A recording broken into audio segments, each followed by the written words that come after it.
upang mapabuti ang kanilang kahandaan sa pagresponde sa mga krimen. Nagsagawa ng isang simultaneous exercise ang mga operatiba ng Cebu City PNP kaugnay sa pagtugon sa mga emergency situation, partikular na sa mga kaso ng robbery.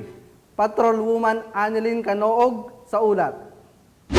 Nakumpiska ng Cebu City PNP ang 78K na halaga ng hininalang shabu sa sinagawang buy-bust operation sa City Wakwak, Barangay Sawang, Calero, Cebu City. Kinilala ni Police Captain J.R. Soto Palcon, Acting Station Commander ng Police Station 6, Cebu City Police Office, ang suspect na si Dimple, 34 anyos, at residente ng Sitio San Miguel, Barangay Guezo, Mandawi City, Cebu. Ayon sa ulat ng pulisya, bandang alas 11:30 ng gabi nang kinasa ng kapulisan ang nasabing buy-bust operation na nagresulta sa pagka-aresto ng suspect at pagkasabat ng 5 pakete ng ininalang shabu na may timbang na 11.6 na gramo at standard drug price na 78,880 pesos at buy-bust money. Kasalukuyang nasa kustodiya ng Police Station 6 Cebu City Police Office ang suspect at mahaharap sa kasong paglabag sa Republic Act 9165 o Comprehensive Dangerous Drugs Act of 2002. Mayong adlaw kanatong tanan.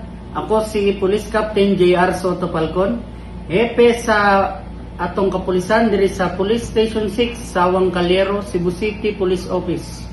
Ang Police Station 6 husganong mipasalig sa pagpatunhay sa kaluwasan o kahapsay sa publiko sulod sa among area of responsibility, subay sa lagda sa kalinaw ug seguridad sigon sa direktiba sa ato ang Chief PNP. Palipay o ipadayon ang maayong binuhatan. Ang matagumpay na operasyon ay bunga ng maayos na pagpapatupad ng Cebu City PNP ng kampanya kontra iligal na droga at lahat ng uri ng kriminalidad upang tuluyang masugpo ang pinagbabawal na droga tungo sa maunlad at bagong Pilipinas. Mula dito sa Cebu City, ako ang inyong PNN correspondent, Patrolwoman Annelyn N. Canoog, alagad ng batas, tagataguyod ng Balitang Pulis.